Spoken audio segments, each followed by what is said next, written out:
What if I told you that your biggest enemy in trading isn't market volatility, economic news, or institutional manipulation, but the 3 pounds of grey matter sitting between your ears?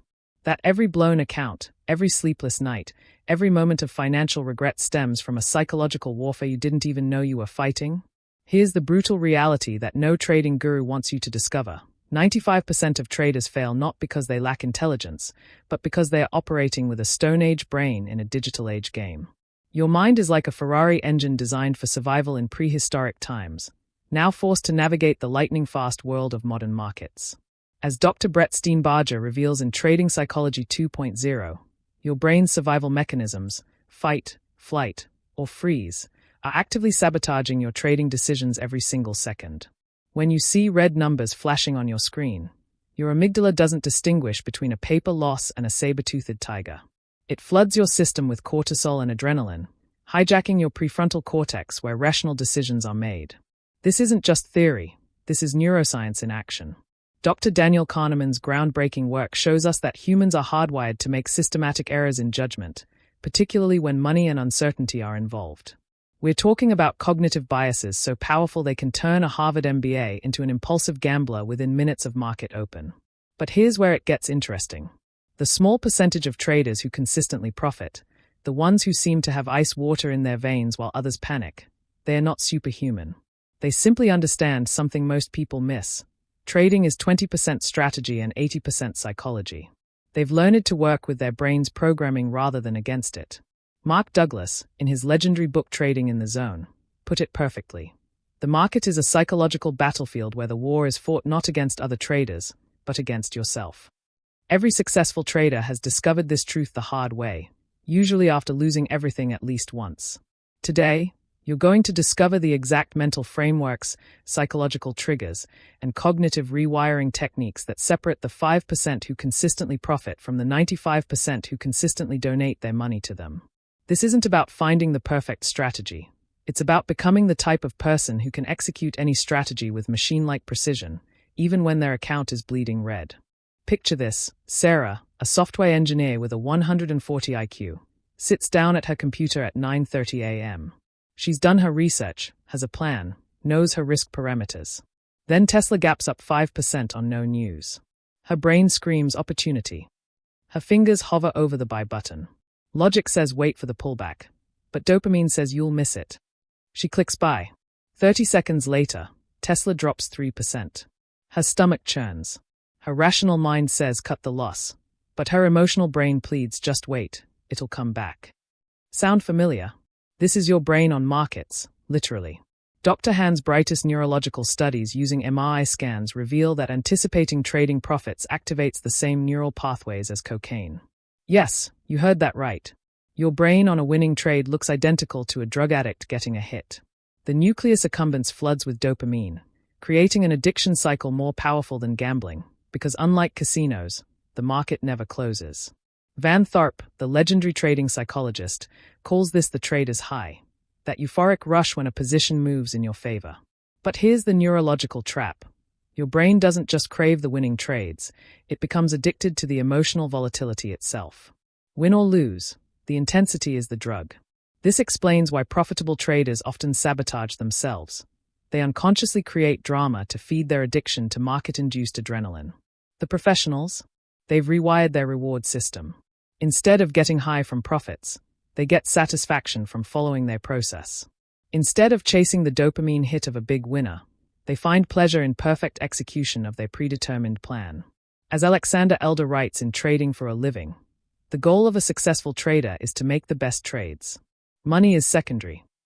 Meet David, a day trader with 2 years of experience and a 60% win rate. Sounds impressive, right? Wrong. David is slowly bleeding his account to death, and he has no idea why.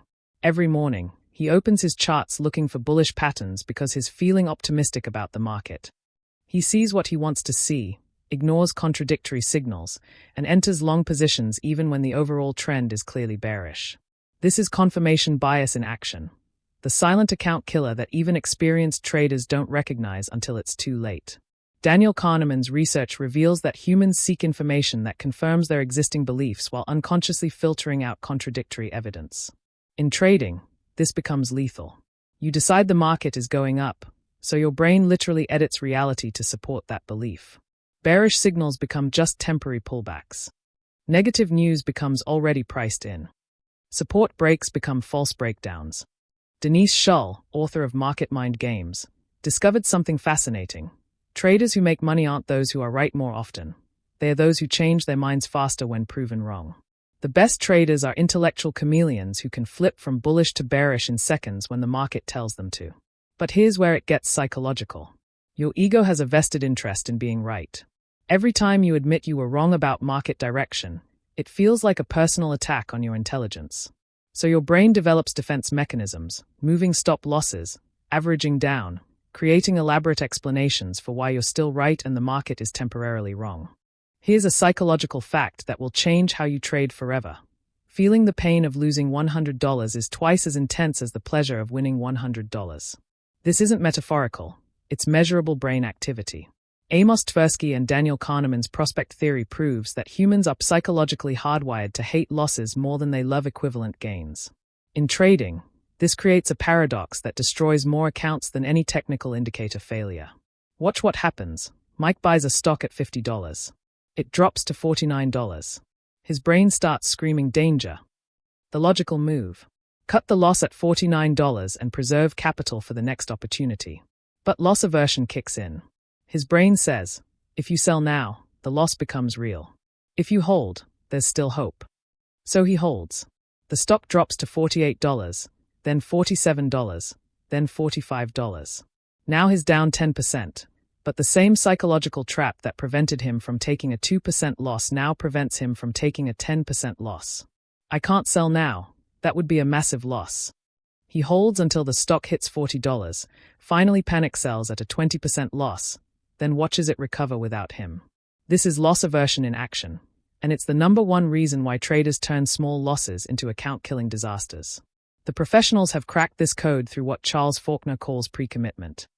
Before entering any trade, they've already accepted the loss psychologically. The stop loss isn't a suggestion, it's a non-negotiable business expense, like rent or insurance. Linda Raschke, one of the most consistently profitable traders in history, has a rule. I never met a rich martingale player. Translation: traders who average down into losses eventually blow up. The mathematics are brutal. A 50% loss requires a 100% gain just to break even. But the psychology is worse. Each averaging down decision makes the next one easier, creating a death spiral of increasingly poor risk management. Jason just had the best month of his trading career. 7 winners in a row, up 25% on his account. He's feeling invincible. His risk per trade slowly creeps up from 1% to 2% to 3%. I'm finally figured this out, he tells himself. I can handle bigger size now. Then trade number 8 hits his stop loss. No big deal, still up huge for the month. Trade 9 stops out. Trade 10 stops out. Suddenly his 25% gain becomes a 5% loss, and he can't understand what happened. Welcome to the overconfidence trap, the psychological pitfall that kills more profitable traders than any bear market. Terence O'Deant's research at UC Berkeley reveals a shocking truth. Traders who have recent success immediately increase their trading frequency and position sizes, while their performance simultaneously decreases. Success doesn't breed more success, it breeds overconfidence, which breeds recklessness, which breeds account destruction. The neuroscience is fascinating. Dr. Camelia Coonan's studies show that winning trades literally change your brain chemistry. Dopamine doesn't just make you feel good, it makes you feel smarter than you actually are. Your brain starts attributing random market movements to your superior skill. What was actually luck gets reframed as talent, leading to increasingly aggressive bets that would have terrified your more cautious, earlier self. Ed Seykota, the legendary trend follower, captured this perfectly. The elements of good trading are cutting losses, and cutting losses. If you can follow these 3 rules, you may have a chance. Notice what he didn't mention. Increasing size after winners. The best traders remain humble in victory because they understand that markets are probabilistic, not predictable. It's 2:30 p.m. Marcus has just been stopped out of 3 consecutive trades. His daily loss limit is 2%, he's now down 1.8%. Logic says stop trading, preserve capital, live to fight tomorrow. But something primal has awakened in his brain. His inner voice whispers, The market took your money. Take it back. One big trade to get even. This is revenge trading, the psychological demon that transforms disciplined traders into desperate gamblers in the span of minutes. The neuroscience behind revenge trading is terrifying. Dr. Antonio DiMaggio's research shows that financial losses activate the brain's pain centers more intensely than physical injuries. Your amygdala interprets losing money as a physical attack, triggering the same fight-or-flight response your ancestors felt when facing predators. The rational prefrontal cortex goes offline, replaced by primitive survival instincts screaming "fight back." Brett Steenbarger documents this phenomenon in his clinical work with institutional traders. Even fund managers with decades of experience and millions in assets fall victim to revenge trading. The pattern is always identical: initial loss, emotional hijacking, increasingly desperate trades, exponential loss expansion, eventual capitulation. What starts as a small cut becomes an amputated limb. Douglas once observed that revenge trading reveals the trader's deepest psychological wound: the inability to accept being wrong. Most people would rather be right and broke than wrong and rich. Your ego literally prefers financial destruction to admitting imperfection. This is why revenge trading feels so compelling in the moment. It's not about money, it's about psychological vindication. The professionals have developed what Ari Kiev calls emotional circuit breakers. Hard stops not just on individual trades, but on daily, weekly, and monthly drawdowns. When hit, they physically remove themselves from trading platforms. No exceptions, no negotiations, no just one more. Tim Sykes built his entire career on this principle. Cut losses quickly, cut losses quicker, and when in doubt, cut losses immediately. Meet Rachel, a former surgeon turned trader. She spent 15 years making life-and-death decisions with microscopic precision, where 99.9% accuracy was the minimum standard. Now she sits paralyzed in front of her trading platform, waiting for the perfect setup that never comes. While she analyzes and reanalyzes, opportunity after opportunity slips away. She's trapped in what psychologists call perfectionism paralysis, the cognitive prison that prevents action in favor of endless preparation. Dr. Breen Brown's research reveals that perfectionism isn't about excellence, it's about fear. Fear of judgment, fear of criticism, fear of being seen as incompetent. In trading, this manifests as analysis paralysis, where traders convince themselves they need just one more indicator, one more confirmation, one more piece of data before pulling the trigger. Meanwhile, profitable traders are executing with 60 to 70% certainty, knowing that perfect information doesn't exist in probabilistic markets. Mark Douglas observed this phenomenon repeatedly. Highly intelligent professionals who excel in other fields often struggle most with trading because they are accustomed to environments where more analysis leads to better outcomes. But markets are different. As George Soros famously noted, it's not whether you're right or wrong that's important, but how much money you make when you're right and how much you lose when you're wrong. The perfectionist's paradox is brutal. By waiting for perfect setups, they miss good setups. By trying to minimize all risk, they eliminate all opportunity.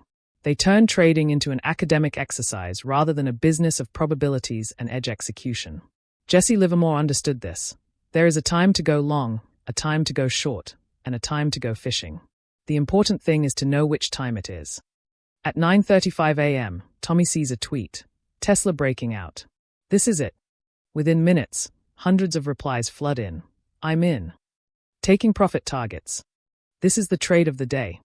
His logical brain knows he should stick to his pre-market plan, but his social brain screams louder. Everyone else is making money. You're missing out. He abandons his carefully researched setup and jumps into Tesla. 2 hours later, he's down 5% on a trade he never intended to make, following a crowd that led him off a financial cliff. This is social proof in action, the psychological principle that Robert Cialdini identified as one of the most powerful forces in human decision-making. In uncertain situations, we look to others for guidance about appropriate behavior. Markets are the ultimate uncertain environment, making traders extremely susceptible to crowd influence, even when that crowd is demonstrably wrong most of the time. Dr. Solomon Asker's conformity experiments revealed something terrifying. When surrounded by people giving obviously wrong answers, 75% of subjects will abandon their own correct judgment to conform with the group. In trading, this manifests as following social media gurus, copying other traders' positions, or abandoning proven strategies because everyone else is doing something different. The irony is devastating. In markets, The crowd is almost always wrong at turning points. When everyone is buying, prices are at peaks. When everyone is selling, prices are at bottoms. As Baron Rothschild allegedly said, the time to buy is when there's blood in the streets, even if it's your own. Yet social proof pulls traders to do exactly the opposite, buy when everyone else is buying at tops and sell when everyone else is selling at bottoms. William O'Neill, founder of Investors Business Daily, understood this psychological trap. The whole secret to winning big in the stock market is not to be right all the time, but to lose the least amount possible when you're wrong.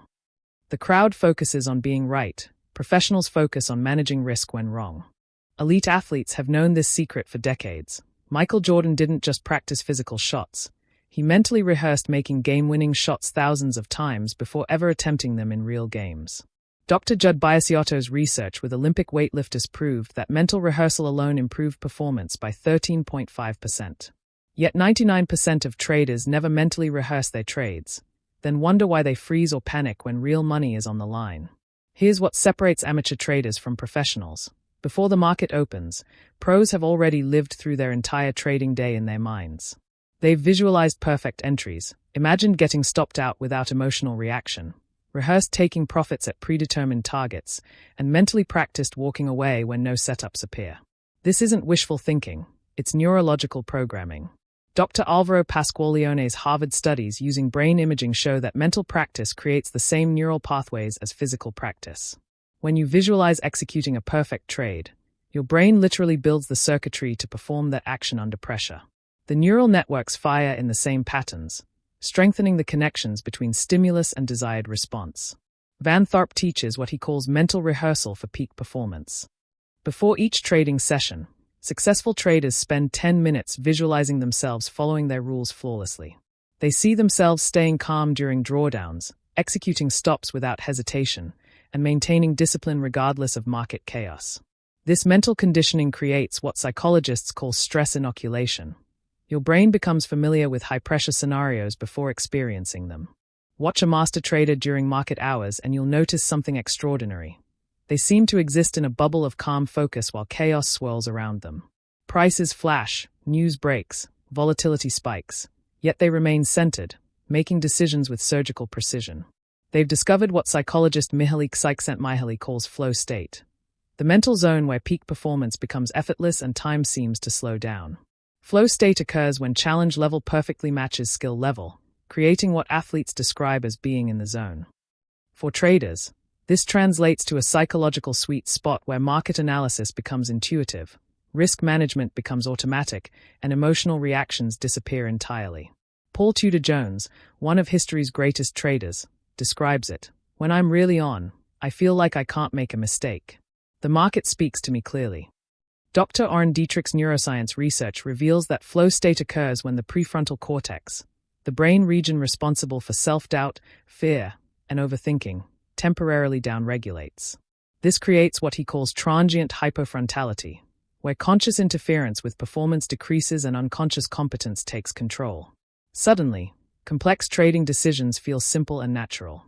The prerequisites for trading flow are specific: clear goals, predetermined entry and exit rules, immediate feedback, real-time price action, balance between challenge and skill, appropriate position sizing, and complete absorption in the process, elimination of distractions. Most traders violate all four requirements. They trade without clear rules, ignore market feedback, risk too much relative to their skill level, and constantly multitask while trading. Building flow capacity requires what Stephen Kotler calls deliberate practice in microdoses. Start with single trades executed with complete focus, gradually extending periods of sustained concentration. Remove all distractions, social media, news feeds, phone notifications. Trade only when mentally fresh and physically comfortable. Most importantly, focus on process rather than outcome. While most traders fill their screens with indicators and oscillators, the most successful ones have discovered a different edge. The ancient practice of mindfulness meditation, now scientifically proven to rewire the brain for better decision-making under pressure. Dr. Sarah Lazar's Harvard research shows that just 8 weeks of meditation increases cortical thickness in areas associated with attention and sensory processing, while decreasing activity in the amygdala, the brain's fear center. Consider this: Ray Dalio, founder of the world's largest hedge fund, credits meditation as his secret weapon. For over 40 years, his practiced transcendental meditation twice daily, calling it the single most important reason for whatever success I've had. This isn't New Age philosophy. It's neuroscience-backed performance enhancement that's becoming standard practice among elite traders. The mechanism is powerful. Dr. Judson Brewer's Yale studies reveal that meditation literally changes brain structure, strengthening the anterior cingulate cortex responsible for attention control and emotional regulation. For traders, this translates to enhanced ability to maintain focus during volatile markets, reduced emotional reactivity to losses, and improved capacity to stick to trading rules under pressure. Mindfulness in trading isn't about sitting cross-legged and chanting. It's about developing what John Kabat-Zinn calls present-moment awareness. Before entering trades, mindful traders perform brief body scans to check for tension, anxiety, or excitement that might cloud judgment. During trades, they maintain awareness of emotional states without being controlled by them. After trades, they observe results without attachment to outcomes. The practical application is straightforward. Start each trading session with 5 minutes of breath-focused meditation. Maintain awareness of emotional states throughout the day. Take mindful breathing breaks between trades, and end sessions with non-judgmental review of performance. Lisa, a prop trader, reduced her maximum daily drawdown by 60% simply by implementing a 2-minute mindfulness protocol before each trade. Most traders treat emotions like unwelcome intruders, something to suppress, ignore, or overcome through willpower. But cutting-edge research reveals a different truth. Emotions aren't the enemy of good trading. Poor emotional regulation is. Dr. James Gross's Stanford studies prove that attempting to suppress emotions actually intensifies them while impairing cognitive function. The solution isn't emotional elimination. It's emotional intelligence applied systematically. Professional traders use what psychologists call cognitive reframing, the ability to change their interpretation of events without changing the events themselves. When amateur trader Alex sees his position go red, he thinks, "I'm losing money. This is terrible. I might be wrong." When professional trader Sarah sees the same red numbers, she thinks, "The market is giving me information about probability. This outcome was expected and planned for." The reframe isn't positive thinking, it's accurate thinking. Markets are probabilistic, not deterministic. Losses aren't failures of judgment. They are statistical outcomes in a game of incomplete information. This shift in perspective, what Albert Ellis calls rational emotive therapy, transforms trading from an emotional roller coaster into a systematic business process. Dr. Kevin Oxner's neuroimaging research shows that cognitive reframing activates the prefrontal cortex while downregulating the amygdala, literally rewiring emotional responses at the neural level. Traders who master reframing maintain clear thinking during drawdowns, make rational decisions under pressure, and avoid the emotional extremes that destroy accounts. The systematic approach involves 4 steps: awareness, recognizing emotional state, labeling, naming the specific emotion, reframing, finding more accurate interpretation, and responding, taking appropriate action based on logic rather than feeling. When Michael started using this protocol, his revenge trading disappeared entirely.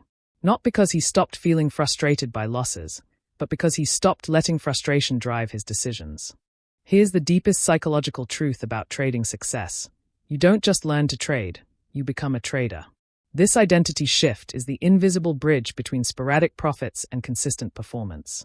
James Clear's research in Atomic Habits reveals that lasting behavior change occurs at the identity level, when your actions align with who you believe yourself to be rather than what you want to achieve.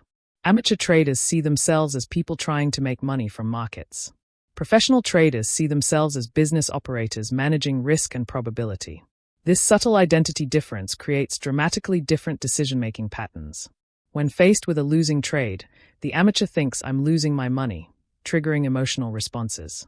The professional thinks, "My business is experiencing a normal operational expense," maintaining calm decision-making. Dr. Carol Dweck's Stanford research on growth mindset reveals another crucial distinction. Amateurs have fixed mindsets about their trading ability. "I'm either good at this or I'm not," while professionals have growth mindsets. "I can improve my skills through deliberate practice." This mindset difference determines how traders respond to setbacks, as evidence of permanent limitation or as feedback for improvement. The identity transformation happens through consistent actions aligned with professional standards. Every time you follow your stop loss, you're voting for the identity, "I am a disciplined trader." Every time you stick to position sizing rules, you're reinforcing, "I am a risk manager." Every time you journal a trade, you're strengthening I am a learning professional. Tony Robbins calls this the compound effect of identity. Small actions repeated consistently create massive changes in self-perception, which then drives larger behavioral changes. When Kevin started saying I am a systematic trader instead of I'm trying to learn trading, his entire approach shifted. He stopped looking for shortcuts and started building systems. He stopped gambling and started managing risk. His identity led his behavior, and his behavior created his results. Most traders focus obsessively on financial capital, account size, buying power, leverage ratios. But the consistently profitable ones understand a deeper truth. Psychological capital is the ultimate edge. Dr. Fred Luthans's organizational psychology research identifies 4 components of psychological capital: hope, efficacy, resilience, and optimism. In trading, these mental resources compound over time, creating sustainable competitive advantages that no technical analysis can replicate. Hope, in psychological terms, isn't wishful thinking. It's what Dr. Charles Snyder calls willpower plus way power. Successful traders maintain clear goals, willpower, while developing multiple pathways to achieve them, way power. When Plan A fails, they seamlessly execute Plan B. When that setup doesn't materialize, they pivot to Plan C. Unsuccessful traders put all their psychological eggs in one basket, creating fragility rather than anti-fragility. Efficacy is your belief in your ability to execute required behaviors. High-efficacy traders trust their systems because they've proven them through extensive backtesting and gradual implementation. Low-efficacy traders constantly second-guess themselves, abandoning strategies after small drawdowns. This self-doubt becomes self-fulfilling prophecy. Their lack of confidence leads to inconsistent execution, which leads to poor results, which reinforces lack of confidence. Resilience is perhaps most crucial for trading longevity. Dr. Martin Seligman's research shows that resilient individuals view setbacks as temporary, specific, and external rather than permanent, pervasive, and personal. When resilient traders lose money, they think this particular trade didn't work in these specific market conditions. Non-resilient traders think I'm bad at trading and always will be. Optimism in trading isn't blind positivity. It's what Seligman calls learned optimism based on realistic assessment of probabilities. Optimistic traders expect their edge to manifest over time while preparing for short-term volatility. Pessimistic traders expect failure and unconsciously create the behaviors that ensure it. You now possess something most traders never acquire: a roadmap for psychological transformation. But knowledge without implementation is worthless, and implementation without commitment is temporary. Right now, in this moment, you stand at the same psychological crossroads that every successful trader has faced. The decision to become the type of person who can succeed in markets, not just someone who wants success. The neuroscience is clear: your brain will resist change. Dr. Jeffrey Schwartz's research on neuroplasticity shows that creating new neural pathways requires what he calls effortful attention, conscious, deliberate practice that feels uncomfortable initially. Your current trading habits, even if they are destructive, feel familiar and safe. Your brain will try to pull you back to old patterns because they require less energy to execute. But here's what separates the 5% from the 95%: the willingness to be uncomfortable in service of growth. Every successful trader has a story about the moment they decided to stop being entertained by markets and start being disciplined by them. That moment often comes after significant losses, when the pain of staying the same finally exceeds the pain of changing. Your transformation starts with 3 non-negotiable commitments. First, develop systematic self-awareness through daily trading journals that track both performance and psychology. Second, implement mechanical rules for risk management that operate independently of your emotional state. Third, create accountability structures, communities, mentors, or systems that prevent you from abandoning your development when things get difficult. The market will test every psychological weakness you possess. It will probe your discipline, challenge your patience, and exploit your fears. But if you've done the internal work, if you've developed the emotional regulation, cognitive flexibility, and systematic thinking that separates professionals from amateurs, these tests become opportunities to demonstrate your evolution rather than reveal your limitations. 5 years from now, you'll be either consistently profitable with a track record of disciplined execution, or you'll be another casualty in the 95% who couldn't master their own psychology. The choice is binary. The time is now, and the responsibility is entirely yours. The market doesn't care about your potential. It only responds to your actual behavior under pressure. Make the choice. Begin today.